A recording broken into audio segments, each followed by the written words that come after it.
Oh, should I be doing one of those as well? Geez, girls, you bloody caught me off guard there. Welcome, everyone. Good to see you, Tammy. Good to see you, Natalie.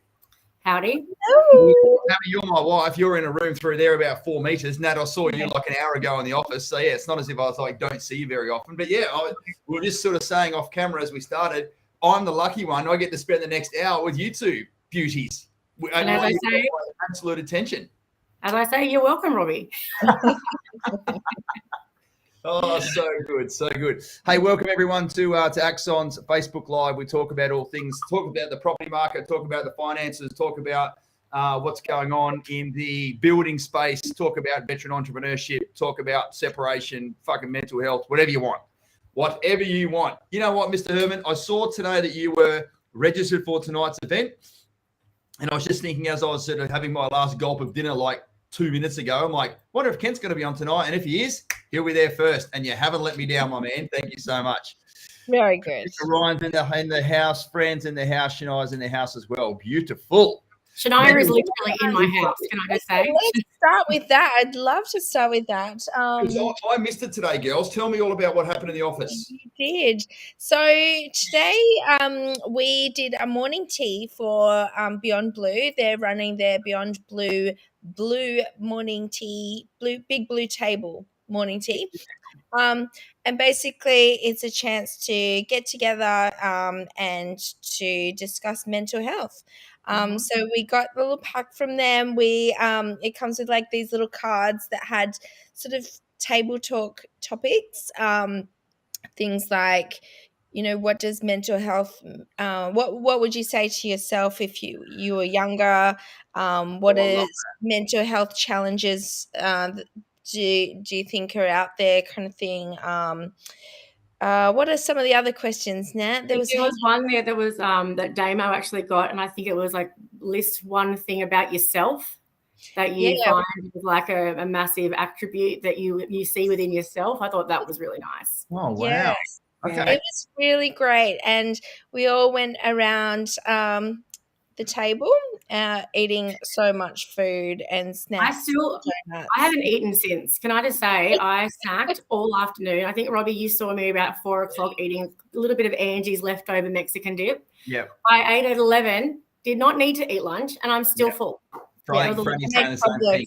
I'm still full. Yes.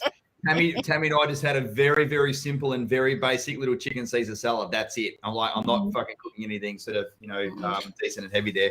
Mate, that's really good, girls. I wasn't there today. Let me keep going. Yes. So, but also it was beautiful at the end. We said to the person next in the circle around the table something we admire about them. And let me tell you, there were a number of tears around the table, both men and women, and it was really beautiful, really connected. It was such a beautiful morning tea, and I'm just so proud of the team for just going all in, because even some of the questions, there was chances that they really could have answered in a way that was just quite superficial or, very short answers, but instead everyone really dug deep and answered from the heart and vulnerability, and it was fantastic, honestly. So we'll definitely be doing that again every year. You're making me jealous. I didn't know all these questions in here. I would have moved today's meeting to another time if I knew this was going to be so impactful. We didn't really know it was going to be we thought it would just be quite, a lighthearted sort of chat, but everyone just really got in there and it was beautiful. It was really, really good. Yeah, we already know that we have a special team, but to go and we do so many different activities, throughout the year with our team on our personal growth, but just to hear each other say something about each other. And I think everyone was just like tearing up and nodding in agreement of 100%. Yes. I couldn't agree more. Massive FOMO. Yeah, yes. It was definitely a beautiful, emotional, vulnerable moment. Which was just really nice of the team. So, yeah, shout out to the Axon team tonight for digging deep and sharing those beautiful words with each other and feeling. Thank you, Sophie, for organising. Yes, The marketing team is so good. They've got the calendar. They don't miss anything. Fuck, we had bloody like World Donut Day a couple of months ago. Like everything. There's a day around the world. We're like, let's fucking do that with Axon. Can I just say, ladies and gents, you could probably feel this from me. I'm listening to this now from the girls the same time you're hearing it. Because I went out today. I was out there trying to secure land. I'll come back to that in a second. What fucking waste. Wasn't a waste of time, because sometimes you need to knock on the wrong door to know that that's the wrong door. Yeah. I'll go back. Yeah, that's a bit deep for this early in the evening. But yeah, Tammy, I have not seen you since then. You walked in the door. We smashed food. Now we're here. I said your hair looks nice, because that's what husbands are supposed to say, even if it's not true, which is actually the truth. Not true. Of course, it wasn't true.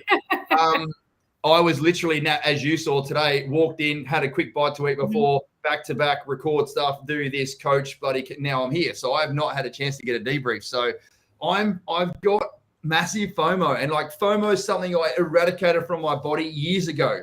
When I had to go back and forth to Afghanistan, in and out of bloody bush, sleeping under fucking hoochies.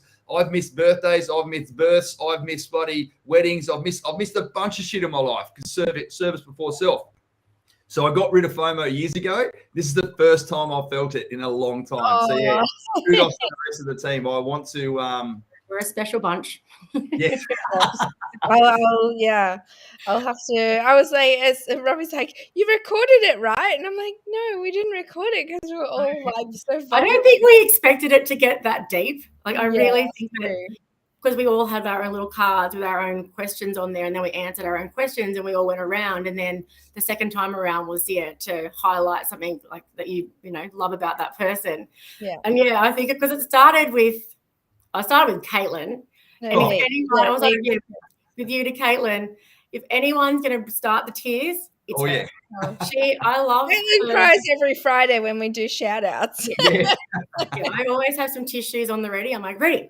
But no, it started off there, and it just it went very deep, very early, and it was it was a beautiful little moment for us. Here's the thing though, girls. We all know there's no way humans, especially people that you work with and colleagues, would go that deep and be that vulnerable if they didn't think it was an absolute safe space.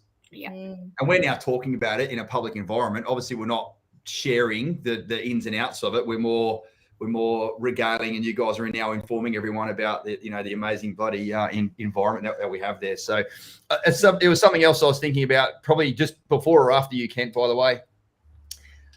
Because Nat, I know that you're sort of here, and you've got the build support review I did today when I got back from my little venture was probably one of the best ones we've done in as long as I can remember.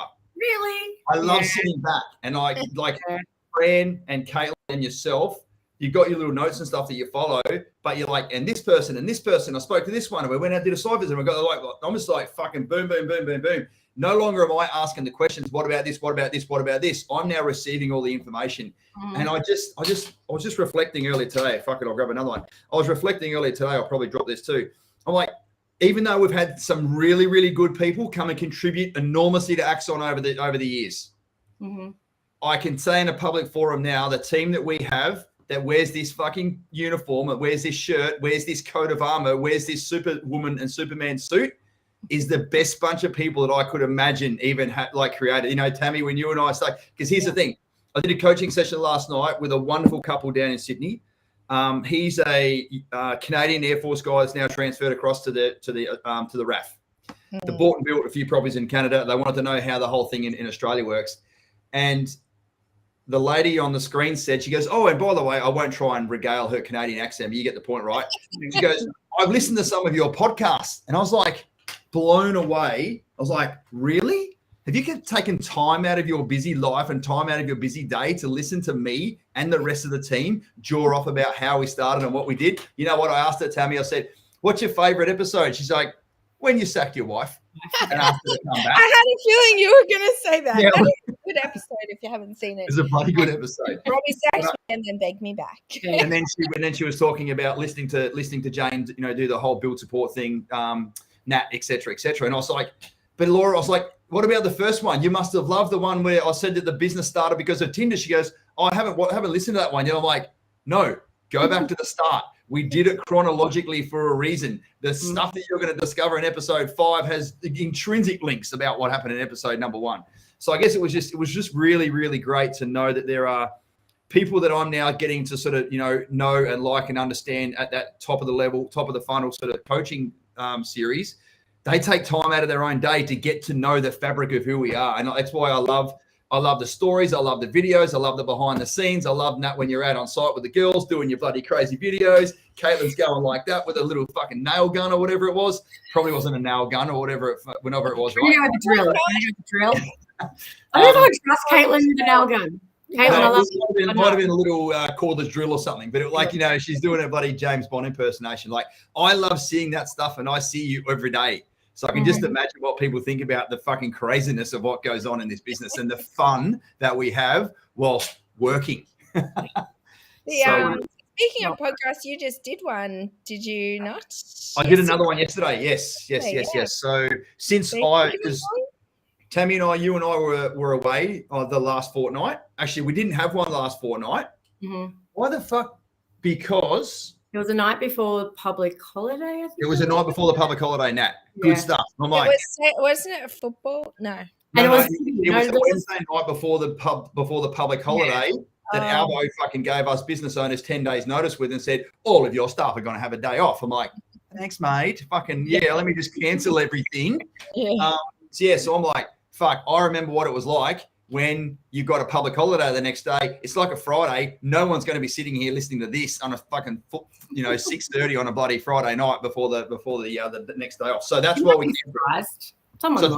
It's been about a month, Tammy, especially since you and I were on here. And so I did an amazing podcast with Harry Moffat. We talked about the 11 bat story. That's an excellent podcast I did, not because of me, because of the stuff he did. I asked him 2 questions at the back end. What advice would you give your younger self? And what would you say to someone who's about to go on a 10 Special Forces selection? So he gave some really, really good insights there. The podcast I did yesterday was with a really good mate of mine, does not have a military background. His name is Brett Campbell, runs a number of businesses, a lot of them around sort of media growth, marketing, education, mentoring, business stuff, etc. He's been a really good mentor and assistant for us as well. But he just spoke about how to start a business, like the fundamentals of how to start a business. And I'll give you a little insight here, ladies and gents. I sort of used the little analogy. I said, look, if there's a guy and he's a plumber in the military, or a girl, didn't fucking matter, and they want to get out and they're like, fuck it, I don't want to be told what I want to do anymore. I'm going to go and start my own business. What's the 3 greatest bits of advice you give that person? And he'd sit down and go, but why? Why do you want to start your business? I'm like, most people say they want to have more money, they want to have more freedom, and they want to have more time. He's like, but how much money do you want to have? How much time do you want to have back? What does more freedom like? So he really unpacked the essence as far as why someone would want to start their own business. And I was actually sitting there listening to it going, this is really insightful. I wish I had heard this 5.5 years ago. So if you're thinking about starting your own business, ladies and gents, episode 48 is coming your way real soon. Now, just 2 days ago, actually it was late last week, Noah said to me in her amazing Brazilian accent, she's like, Robbie, who's going to be the special guest for episode 49? I'm like, I said, there's an amazing special guest coming in for episode 49. Fran, wasn't that perfect Brazilian, right? Episode 49. Mamma mia, he speaks with a Portuguese accent, but it's Italiano. So, is anyone else on the screen here able to help me out about who my amazing special guest is going to be for podcast 49? Who do you think, Nat? Yes, it's going to be Nat. Why do you not know, Tammy? I didn't know that. Oh my God. There you go. You're now hearing something. Oh, that's awesome. Italian Portuguese there, So, yes, Nat, I can't. You've got a wonderful story to tell, buddy. And I'm not going to back you into a corner, and you'll share as much as what you want to share. But I know that so many things about your amazing journey as a veteran and fellow business owner and someone that's worked in the banking and property sector in the year before Axon. You've got so much to share, mate. It's going to be amazing. So we'll do that in the next few weeks. I'm excited to share. And I think the one part of, being a veteran, but also being a defense member was I was also a veteran spouse. So I know, and I think that's a little area that we haven't really kind of tapped into really yet. you know, it's one thing to be the one to go away, but it's also, I know what it feels like for what it was 8 years to be the wife at home. Didn't have children, but yeah, I've got kind of both sides of the spectrum, and I know a lot of our amazing, you know, people that follow us can relate to that. Yeah. But yes, I have a very diverse resume. I've done a lot of things. That's enough. Don't say any more. No, it's going to be amazing. All right, let's just sort of go back through the. And we do have something special for the Big 50 planned, and everyone will hear about that in the coming weeks, months. So it's episode 50, and there's another Big 50 planned soon as well. So stand by. Sammy Wynn's in the house. Loz Whittaker's in the house. Lukey Millwood. Hello. CJ Wynn saying g'day as well. Sophie Grow. No, you've already said hello. That's all right. Francine's got tears of joy. Lukey that was after today. That's when she commented that it was when the circle. It was tears. Why is your Portuguese doppelganger from Rome? I don't know, mate. Like I'm a worldly person, team. That's just one of those things. Mel Garwood, you buddy. I think every accent you do ends up Italian, actually. I don't know, mate. That was the best compliment for all the Italians out there. Definitely got a hint of Italian with it. Mickey Galliner's in the house. Jen Gala saying hi. Josie Johnson's just joined us as well. Far out. Josie, you've just missed bloody the best 10 minutes of the whole show, mate. Go back and watch it from the start. Robbie pretending to be Brazilian and sounding Italian. Yeah. No. It's the Aussie accent of Portuguese. So moving on. Since the last time we have done a Q&A, we have been down to Canberra. Oh, how good was that? How good. That's great. As I was mentally preparing for meetings, as you guys know, I do Zooms all the time, right? It's like bloody the third umpire, third referee. We've had people create wealth in their life and buy and build properties through looking at this on the screen for the last 3 or 4 years, and I haven't had a chance to meet them. It was humbling. It was a little bit intimidating, but it was so wonderfully fulfilling to see those people that I adore so much. Yes, Mel, you did miss us. Devo, on Devo as well. Yourself and Aaron was definitely a couple that I was looking forward to saying hi and giving you a cuddle and saying thank you and all that sort of stuff. So, you know, Nat, you and Tam were down there with us. Like, did you get to meet a couple of people down there that you've also had such amazing relationships with? It's pretty surreal, isn't it? It is. And look, I've been really lucky that I do get to meet probably more clients than what you do, Robbie, because I do get out on site, pretty regularly. And if there is an opportunity to go out and do a handover or do an inspection or someone's, in the area over any period on holidays or whatever, I'm really lucky that I do get to meet a lot of people. But it was awesome. Like, I'm not going to say the name, but we actually had one client drive down from Sydney. I didn't even know. He just came down to see us. So, of course, that was amazingly humbling. Yeah, he was about to be deployed. So he's like, I don't know if I'll make a Sydney one. So I jumped at the chance. I was like, really? Right. Yeah. How good. Like, what a demonstration of someone that was also yearning to meet, touch, and not don't touch you there, like touch us and go, hey, are you guys real? And look, and another really cool story is I had two female clients of mine. They met on the night, and then that same weekend, they were at a party and they knew each other. And they're like, oh my God. And they sent me a photo of the two of them together at the party. So you think about it, the community really is so close and so intertwined. And Canberra especially is so tight and so small.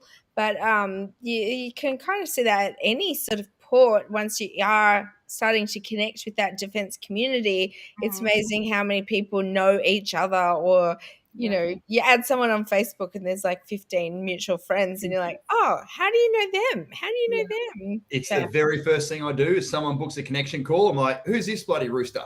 Jump online there, boom, 4 or 5 mutual friends. Bought a property, spoke to, but like that happens more than 80% of the time. Yeah. And that's just one of those things, I suppose. They do have amazing clients. Yes. Canberra was awesome. Look forward to Sydney.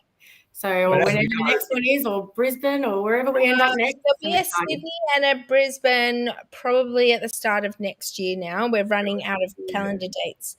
Yes. But early next year, the plan is a Sydney one and a Brizzy one so far. And then other cities to be determined. Yes. We have been promising Darwin and Townsville for like the last 3 years that we'll go up there, but there's this small thing that called COVID that sort of curtailed those plans a little bit. We don't really have that excuse anymore. So yes, we're coming to a city near you, I promise. What I was going to say quickly, but here's the thing about having such a small community. It's a very double-edged sword. Mm-hmm. Sure, there's so many of the opportunity that we have to help people comes from direct referral, like lots and lots of it. But also if people had a shit experience with us, none of them would be coming in. None of them will be coming here as well. Mum, it's back in South Australia. Yeah, look, it's probably a long shot. I'll come back there for social reasons as opposed to work reasons.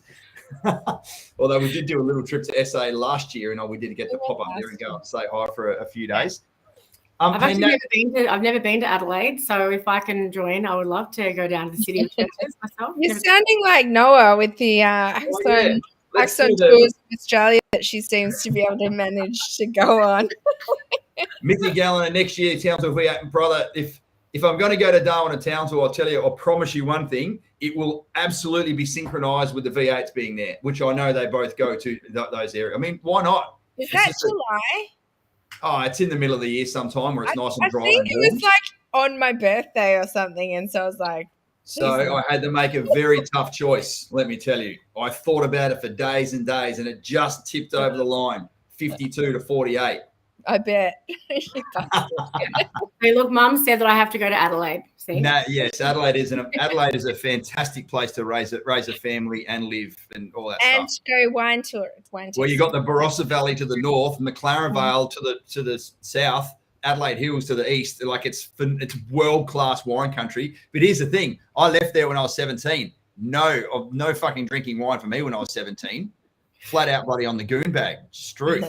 Yeah, like I didn't realise the amazing wine areas on the doorstep of everyone there, which is so good.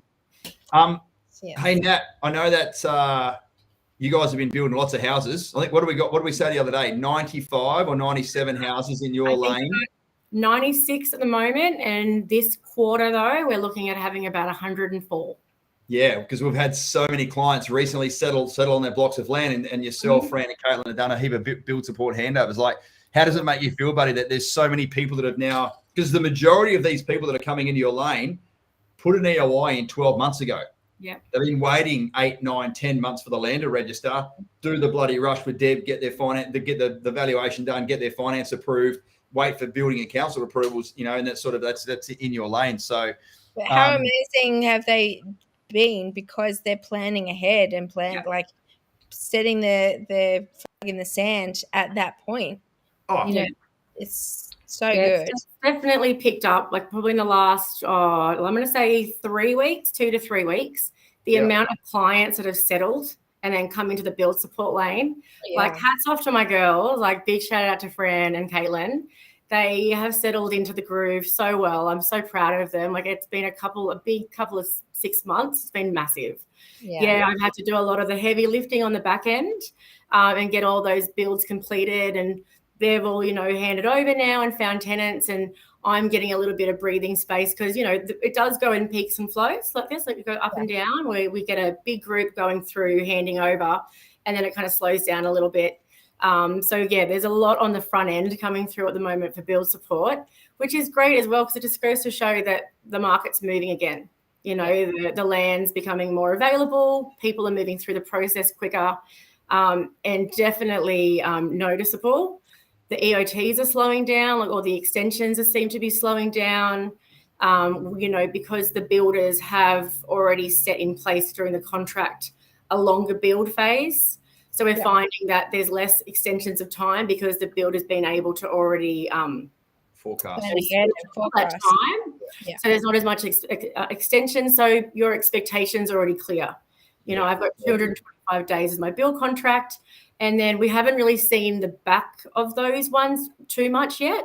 but there hasn't been any extensions for them. Obviously, there's an exception to the rule. So if anyone's sitting out there thinking, "But I'm submitting them," I'm not saying all builders, and I'm not saying all builds. Obviously, I can't guarantee. Yeah. But as a general feeling of what we've built from the last 12 months, the builds are progressing through in a better time frame, less delays, more trades available. I hate to say it, but I feel like we're getting back to a little bit of normality. We are. Yeah. We are. We're feeling that as well, even with our own build, like things are starting to progress again. And even though we're moving for the third time in 2 weeks' time, I have to move to another rental before our house is built. But, you know, I look at when we're building now and I'm like, God, I wish I had a build support team. Because it is kind of us managing things. And I think about, you know, the way that you girls manage not only like the claims and like making sure everything's like running smoothly, but when there are hiccups, like the extensions of time and managing, making sure you're tracking the actual days, because we know that sometimes they haven't been calculated correctly. And so, you know, not just taking their word for it. But also at the back end, you know, making sure you've got everything on track. And so that's why we have tenants found faster, because we know what we're doing. We're getting things done proactively. The insurances are done early, like all these things that the average punter, like they're just going to rely on either their own knowledge or hopefully someone at the building company to guide them, but then they're spending hours of the time like finding their way. And I just think, oh my God, I wish that we were dealing with one of our builders, but they don't deal with our build. But I wish we could have had you girls helping us. I think we were talking about it yesterday, Robbie. I even said, I was like, if I were to go through the process myself, I would hire me. Like I would hire someone like me. I do this for a job every day, but I also, you know, enjoy my life. So to have, you know, there's 3 of us working 8 hours a day, 5 days a week. It is our job. It is our core focus to actually know what everything means. And if we don't, to figure it out. But that's why we're there. To come home in the evening to emails from builders telling me things I don't understand or having to process even claims on my own. No, thanks. Yeah. I would. People would be doing that because, you know, that's having a build support team is not industry norm. That's something that we did set up from the get-go because we knew how, like, we wanted to nurture our clients through the whole process. And by nurturing them and helping them understand the whole process and guiding them, making them feel so much more comfortable, it makes people go, okay, I could do that again. Whereas how many people you hear, they're like, they do it on their own. They're like, I'm never building again.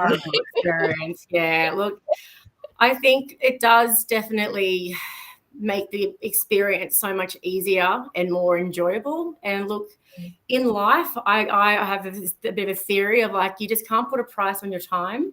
You know, why wouldn't you, you know, if, like anything, I'm going to take my car to a mechanic to get serviced. I'm not going to research it and try and do it myself. Yeah. It's just not. Says always learning. Mick, I'll raise you one, buddy. My little saying says we should be always learning in all ways.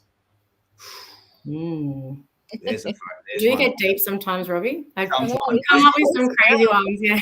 Boom. Now, you've been the biggest fan of my crazy little sayings for this longest time now. I don't where do you get them from? I'm like, if I could tell you, I'd let you know. I don't know. They just exist in here somewhere, and something happens. No, I'm just constantly got neck issues from shaking my head so often. Your ability to retain information, it still amazes me because you do.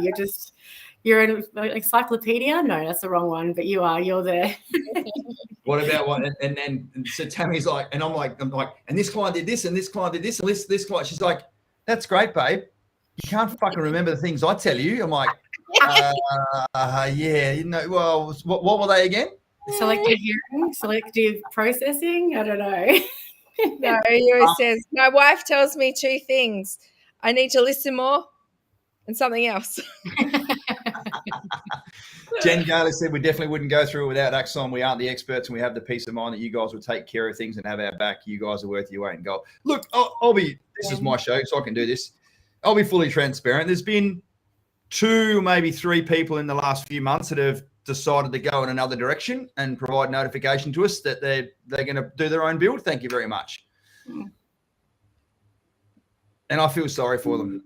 I'm like, well, first of all, I'm like, sweet, that's one less build that my team need to unfuck, and then they can go and do it all themselves, and they can have that experience. Because even if you build a house before, building a house a couple of years ago ain't like building a house now. Not even fucking close. It's like children, they're all different.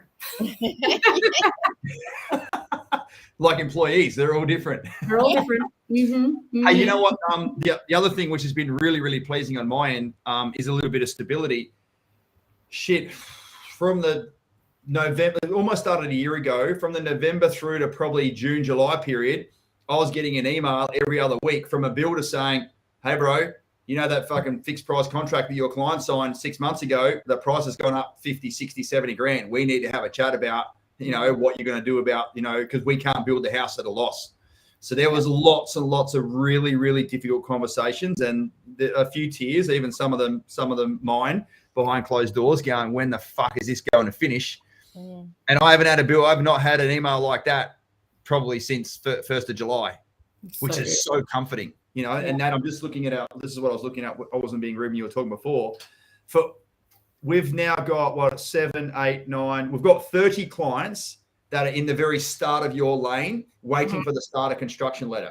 And out of those 30 clients, so the biggest issue myself, the coaches and the property specialists have right now is finding decent properties with a 5 in front of them. Nearly all of them have got a 6 or a very high 5 or a low 6 at the minimum. Yeah. But have a look at this. So these clients that are now starting their build, and we've got clients at 555, 542, 578, 523, 584, 535, 565, 505, 549, 536, 525. All those clients are like 60, 80, 90, 100 grand up, and they've only just started the building. Yeah. Amazing. Our property specialist team have been very busy getting them out of their lane into yours. Oh yeah, correct. So that would be probably 50% of all of those clients that are in your lane right now are they've locked in their price and they're starting their build well under what the current market rate is. It's instant equity. It's fucking amazing. So, it really is. It's from an insurance point of view, and I bring this up with a lot of our clients, especially as they get through like that fixing stage, and we do referrals for their insurances, and it's a conversation of like, okay, so you paid, let's say $350 for the build 12 months ago or 18 months ago on your contract. We're going to have to insure just the build alone for probably anywhere from about 80 to 100,000 more than what you paid for it. I'm sorry, but you're welcome. That's the thing. These are the kinds of things that being in the industry and knowing what the current price is for a build, if you were the average punter and you just go, oh yeah, the build price was this much, I'll just insure it for that. Something happens, you're underinsured. You actually can't build your house for that. So like to have that knowledge and like to know what it's going to cost to build that house again in today's market, that's insight that, it's so powerful and so important. Yeah. Well, we don't want to have any of our clients in a situation where they're, not going to be looked after. So definitely to have the property specialist there. And look, if we can't find the current sale price through the property specialist team for whatever reason, we've got those relationships with the builders just to go back, or we have amazing calculators as well, where we can get an idea of, what the price per square footage would be. So there's ways around it. But yeah, definitely having that thought process of, okay, let's make sure we get this house insured for the correct amount and have all the inclusions as well. Like you want to make sure that all the rental sides are covered as well.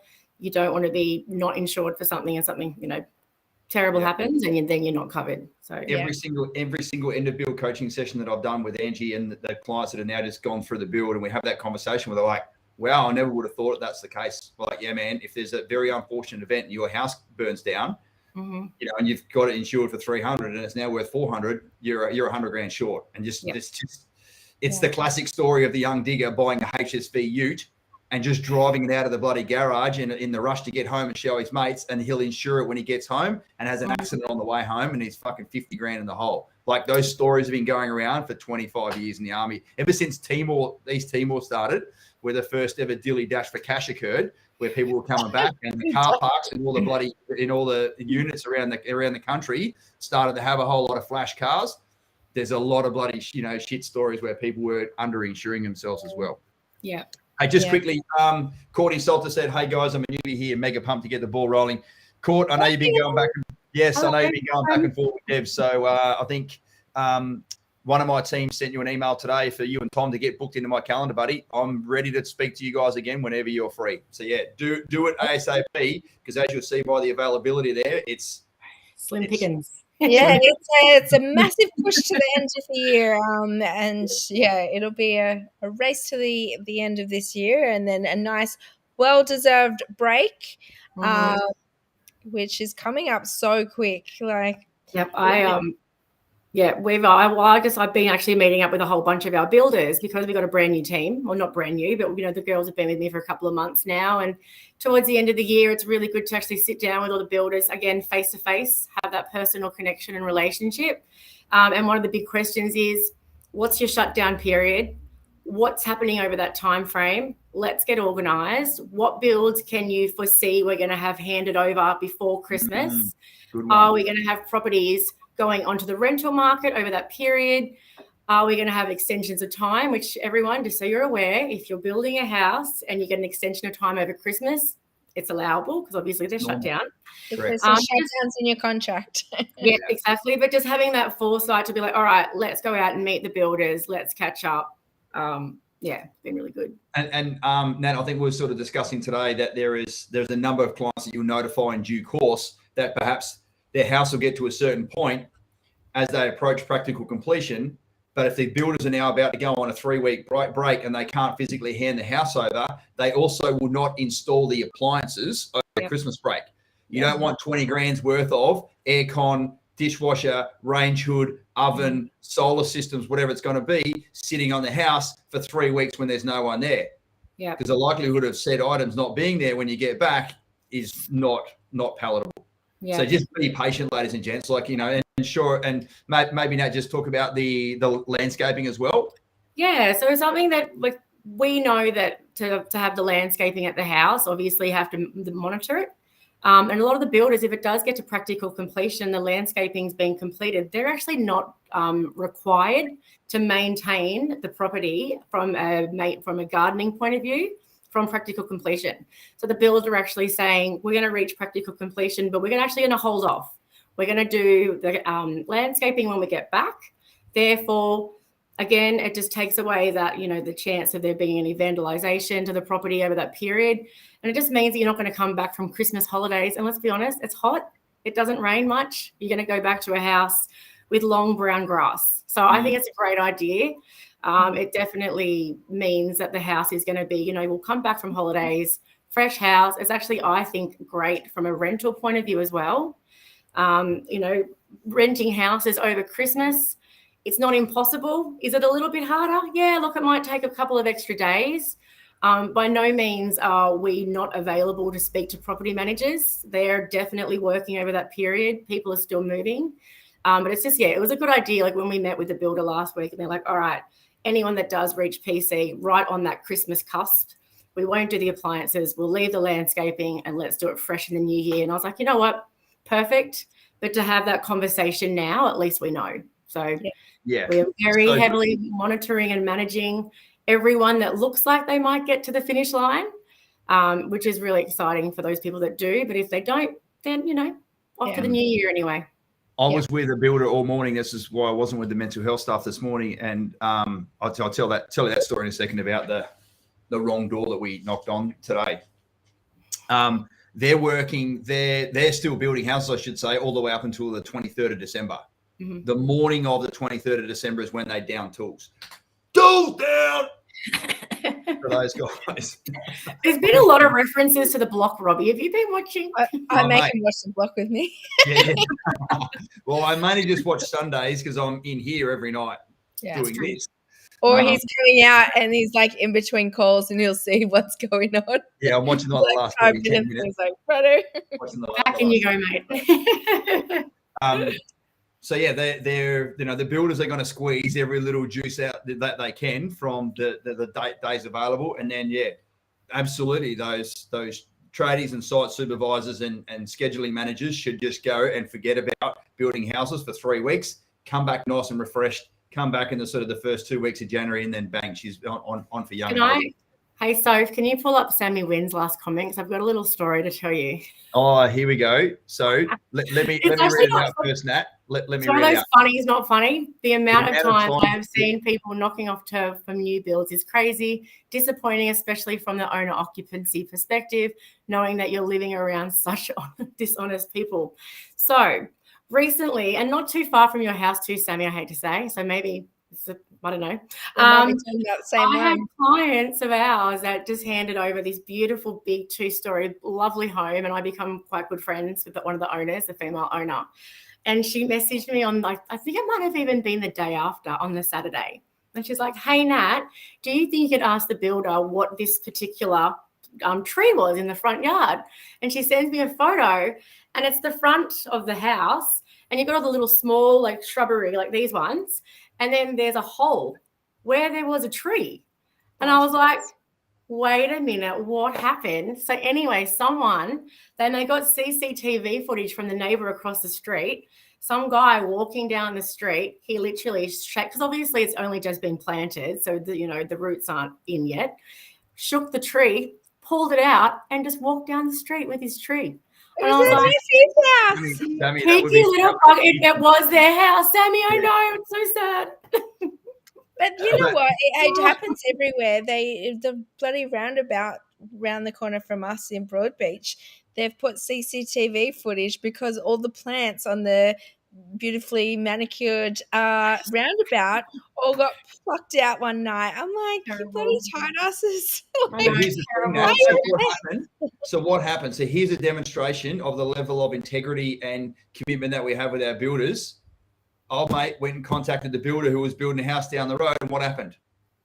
Oh, I don't know if they replaced it in the end. I'm not 100% sure. I did find out. I did get back to them, but I'll have to double check with him. I'm pretty sure he said to me that they replaced it. Right. So it has been fixed. Okay, so it was fixed. I'm sure I picked up in that somewhere along the conversation there. It's so bad though, and look, it does happen. And but that just goes to show you, like, they are trying to put steps in place to, that there are people living there. It's not just an empty house, because it's annoying when it's a plant, but imagine if that was your bloody oven and your dishwasher and all the rest of it. Like, it does happen. Like, there's been times that but we don't find out. That's the thing. Like, the builders are so onto it, and because it's under their insurance, it's not until you reach practical completion anyway. So if something were to happen until you reach that practical completion, it's under their insurances, so you're fine. But it's still pretty sad that it does actually happen. So good. Let me just go back to James's comment. James is one of our property specialists. So knowing the industry, builders and developments so well is also critical, as the exact same house in 2 different locations can also cost significantly more due to design guidelines, covenant requirements, terrain type, etc., etc. James loves so many variables in order to keep our finger on the pulse. Yes, it's a very dynamic space working in the property specialist area, where you've got different floor plans, different designs, different guidelines, different covenant requirements. So, and then you get some clients that want to do some fancy landscaping out the front and fucking hedges and stuff every now and then. So, it's a pretty funky space that James operates in then. Mm-hmm. Let me tell you quickly about my little adventure today. Yes. Tell us about the wrong door. Tell us about the wrong door. I'm off the grid for the morning. One of our amazing builders, Mickey Galliner, the firm who's building your house, actually, I was with him for all morning. He goes, look, we're going to go to this emerging area, big brand new master plan community here in Southeast Queensland, blah, blah, blah. I'm like, yeah, cool. He goes, I've already spoke to the land sales manager, They've only been doing owner-occupiers, but as the heat comes out of the market a little bit, thankfully, it's been going like that. Look at my spaghetti arms, right? For the last couple of years. Now we just wanted to come down, so it's normally not bloody there or there. So it's just doing normal 5, 6, 7% sustained and low-risk capital growth. Now, heat's come out of the owner-occupied market, so then they're now allowing investors in a little bit. I'm like, all right, great. Fucking let's do that. He goes, I've already worded them up. They said, you know, the majority of Axon's clients, you've got a 92% completion rate from EOI through to land settlement. They know that you've got, you know, all of your ducks in a row there from a mentoring coaching side. You deliver on the results, and they want to be able to help out the you know, defense community, et cetera, et cetera. The wrong door sounds like a good podcast. So we drive out there, fucking an hour and a half. Went the back road, thanks to bloody Google Maps, but there must have been a bingle on the highway or something. We get out there, you know, half an hour later, and there is this slovenly dressed, overweight, middle-aged man that didn't give a fuck about. He didn't present very well, and he didn't explain. Here's me. I wear shorts most days. I'm jeans, belt, tucked in shirt, fucking got my steppers on, bloody best impressions. Let's do this. So, oh yeah, how you going, boys? Yeah, fucking yeah. This is the mastermind community. Well, all right, cool. So we're talking about sort of owner rocks. He goes, yeah, we're starting to let some investors in. That's, you know, and the guy was with. He goes, oh, that's good. He goes, you know, as you know, these guys have got, you know, defense force clients, you know, blah blah blah blah. Spinning the sort of the Anzac spirit worry. And he didn't fucking really seem that interested. He goes, oh, that's good. He goes, yeah, we're open to investors, but they've got to be mum and dad investors. We looked at him like, what does that mean? He goes, well, if they're living somewhere in Queensland and they want to invest somewhere, then they're happy if they can come and invest here. But if you live interstate, then we're not allowed to have that investment. What? And I fucking looked at my mate. I'm like, what? Why the fuck does it matter where they live? He goes, no, that's just head office policy, mate. They've got to be living in mum and dad investors. We're only going to support Queensland mum and dad investors. So I looked at Sam. I'm like, we're talking to the wrong bloke. Let's get out of here. So we're there fucking 5 minutes. Grabbed the pamphlet out the back, tore it up, put it in the bin on the way to the car. Drove around the estate, which is beautiful, by the way. Very, very nice. And I'm like, mate, this bloke just told me no. Let's find a way how we can actually break into this market. So we're going to now. We've knocked on the wrong door. And we're now we're going to go and find the right door whereby people that do have their finances squared away, that do have an element of sacrifice as far as the country goes, fucking like it or lump it, it is what it is. And if they live in the state, it shouldn't fucking matter about whether they can or can't buy an investment property there. So that was a good little activity to go and do. And we laughed about it all the way home. And now I'm telling the world. Not that I have a marketing background or anything, but I'm like, why would you want to cast such a small net? You know, why does it matter where you live to where you want to invest? Like, it's an investment for a reason. Yeah. It should be, you know, the reason why we let people know the areas that we, you know, recommend is because there's growth. It doesn't matter where you live. Anyway, it doesn't make sense to me, but good luck to them trying to find people to buy. There's specific, very niche market that they're wanting to only sell to. And did you know, Sammy Wynn, that is a fucking gold star for you. That's where we were today. Right, so she now knows the money. She now knows the bloke that I'm talking about. That one.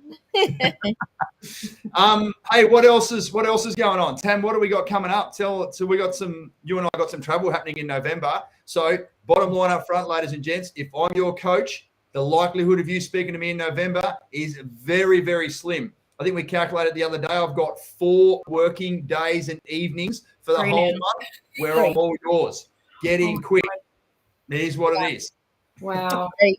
Even we did have a couple of extra days, and then Robbie was a finalist in the CEO Awards for Australia. So congratulations, Robbie. It's such a huge accomplishment to be top 10 CEO in Australia for 0 to $100 million dollars revenue bracket. So there's another section that's higher. And then at this CEO Magazine Awards, there's a couple of different categories as well. So there's a marketing category and a business development category, things like that, which we know a few people in. So it's going to be such a fun night. That was on a Wednesday night, which was kind of good because you have no weekends left. But that just took out, and it's down in Sydney. So we'll fly down, jet down for that, and then back the next day. But there goes the other couple of days that we had free. I So think and I've only got 3 nights now. It was 5. Now you're absolutely right, Tam. Now it's only 3. It's funny, Tammy. You remember a few years ago, you were saying, "Oh, I miss travel. COVID's here. I miss travel." It's like, well, it's back now, girl. that is part of it too. You know, all the COVID weddings now. We've got like 5 weddings coming up that are just, you know, on the back of like people that had to postpone their wedding, and now's the time. So a few of those and a few more awards. So another one in Canberra. So yeah, there's lots on for us coming up. Yes, Sophie will be dusting off the award shelf. I don't know if we'll go that far down the ladder, Soph. Jokes. Hey, just quickly, very exciting time of the year. It is, yes, exciting time. It's some people say, "Gee, that sounds busy," but for me, I'm like, it's productive. It's getting shit done. It's having traction in your life. It's actually moving forward. I love it. I did have someone ask me today. They're like, "How do you fit all of this in? Like, how do you just keep going?" And I'm like, "Yep, I don't know. I find when you're busy, you're busy. Like when you are jam-packed and you've got a schedule and you're on the go, then you just get so much done. Whereas like when you do have time, you kind of end up putting things off, and like you get to it, or like, I don't know, you just somehow make it all happen the busier you get. Yeah, you're living life with purpose. That's why you've got places to be and things to do, and you're just striving through it. And yeah, when you do have those days or those moments when you're like, oh, it's nice to just relax. Yeah, I get jittery. I'm like, I've got to do something again. I'm going to get busy again. I'm productive again. Yeah, but you know and that does come down to it. We are living with purpose. Like a lot of these things and activities that we're doing, they're all like stem from being so purpose driven to why we do what we do, and supporting the veteran community, both inside and outside of the business. And yeah, just so driven. So it just keeps happening. Like we're on a flow, we're on a roll, and just keep going. Yeah, this train ain't stopping anytime soon. Love it. Actually, just quickly, if I can go back a little bit, Josie Johnson, I mentally knew I was going to come back to this. Do you have a team in far north Queensland and Cairns? Josie, we're national, mate. We've got a team everywhere, and you're looking at them right now. There's this thing called the internet and Zoom, and we can talk to you from wherever you are. So, Soph, can you please be so kind as to drop in the link to the ADF training page that Josie needs to go to watch the video, so then book a connection call with us, please. I'd love to be able to unpack some of Josie's circumstances now. Thank you so much for listening, Jose. Don't forget, you promised me you go back and listen to the first 10 minutes. That is true. And, you know, we were doing that before COVID, but COVID was kind of the rest of the world catching up to the whole Zoom thing. We help people from all over Australia, as Robbie said, helping Canadians, helping, we've definitely helped people overseas, different time zones. But then also our properties, wherever it's the 7 ingredients to a healthy property market are. Yeah. You know what, Tam? It's a really good point. And here's the thing, team. Let's talk about the current market for the last 6.5 minutes we've got left. Any blind monkey could have made money in the property market over the last 2 years. Yes. Everywhere's gone up. Even a country town in South Australia where I'm from has gone up in value. True. Everyone's like, fuck this. Like, to talk about the population centres, let's spread our wings and get out of here and get out of the major lockdown centres and go and live regional. Regional Australia, regional towns in Australia have seen capital growth in a way that I've never ever seen in the 25 years or so that I've been looking at the property market. So it's not fucking hard to make money over the last couple of years. So well done to all those people that have done it. Those people that, of course, that have bought in those areas that have got the 7 ingredients to a healthy property market, as evidenced by some of the figures I've just shown you then. Like when I was with old mate earlier today, I'm like, I'll tell you where it is. We found properties for clients up around the Sunshine Coast. There's a few different specific regions, so it won't be that specific. But in that northern part of southeast Queensland, where clients have bought up there for $474,000. Now you're lucky to get in there at $750 2.5 years later. How much do you reckon those clients love us? Well, the majority of them have now rolled into another property straight away because they've got instant equity, right? But the market's and it's not just about now knowing those areas. You have to be in those areas before that. Like, correct. It's all about the timing as well. You can't just go, oh, that's where they're already like investing. Well, we were already there before these houses, like the registration and things like that. Getting the flag in the sand so early is what's helping them get ahead as well. So having that forecast and that planning and deep diving into the research around the areas and things like that. It's not just the location. Yeah. Don't get me wrong. I'm not saying the show's over in the sunny coast. Far from it. It's probably in the 20% of its overall growth trajectory. Research stats, infrastructure, population growth, et cetera, but the entry point is so much higher now than what it was beforehand. So bravo to all those people that actually had a punt working with us. I said punt, by the way, working with us when COVID started. You benefited more than everyone else, right? But now that the heat's come out of the market a little bit, Robbie's spaghetti arms again have come down to where it normally should be. Now, not every blind monkey's not going to make money from the property market. So for people that are going to want to go and buy in those regional areas that have done pretty well recently, all those big buildings in the CBD that corporations pay millions of dollars of rent per month, they'll be like, all you fuckers that have been working from home, they might not say this exact phrase, but all you find people that have been working from home for the last couple of years, you now need to come and occupy all these office blocks that we've got. Come and live back in the cities again. So I think it's going to be even more important.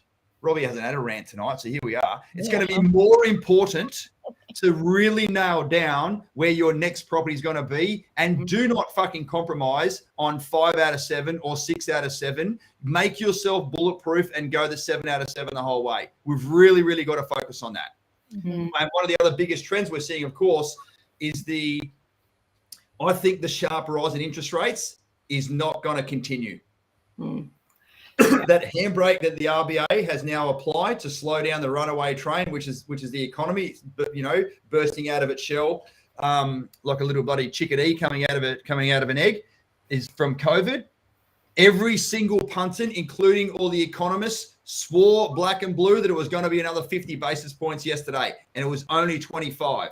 Yeah, that to me is a combat indicator that we're just starting to crest off a little bit. Because here's the thing. 9 years ago, when I joined the industry, interest rates were the exact same as what they are now. And then they came down and down and down and down. The economy was a little bit of a doldrum, so they brought it back down again. Then COVID hit and it went all the way down. I can't even reach the fucking floor. Mm-hmm. So for those that have been in the property market for the last couple of years, your perception of cash flow and gearing and interest rates is skewed. Interest rates are not going up. They're just balancing to where they need to be so the economy can be more stable. So just have a level head about it. Everyone's like, oh, not everyone. Many people are like, oh, the fucking property market's crashing. It's starting to come down. Bro, you've made 35% growth in the last 18 months. If it now drops down to only 25%, you're still 25% ahead of what you were when you first started. So I guess it's, I have the perception of time as an older bastard about the cycle that the market's in. But at the end of the day, if you're not confident that the property you buy now is going to be worth a shit tin more than what it's going to be in the next 5, 10, 15, 20 years, which is when you still own it, don't fucking proceed with one. That's okay. And even with these increases, the banks are already forecasting that into when they're approving your loan anyway. Like they're already up more than that when they're approving your loan. They're always going to be much more cautious because at the end of the day, they don't want to lose. Coming from someone that used to work in a bank, so I can say that. Oh, that's another little cliffhanger for your podcast, Nat. I know. That diverse resume. Oh, gold. All right, that's it. I'm going to head off because I've got a call straight after this, so I need a couple of minutes just to sort of shake off here. So, Nat, thank you so much for joining us. Tammy, great to see you again as always. Thank you so much, everyone, for your inputs. It's been amazing. Mum, good to see you again. Actually, I didn't see you. You saw me. I hopefully didn't say fuck too many times, but there's always going to be a couple thrown in there every now and then. And I haven't had a bloody thanks for a while. I feel so much better now. Josie, I look forward to seeing you guys soon. Thanks, Nat. Legendary. Bye.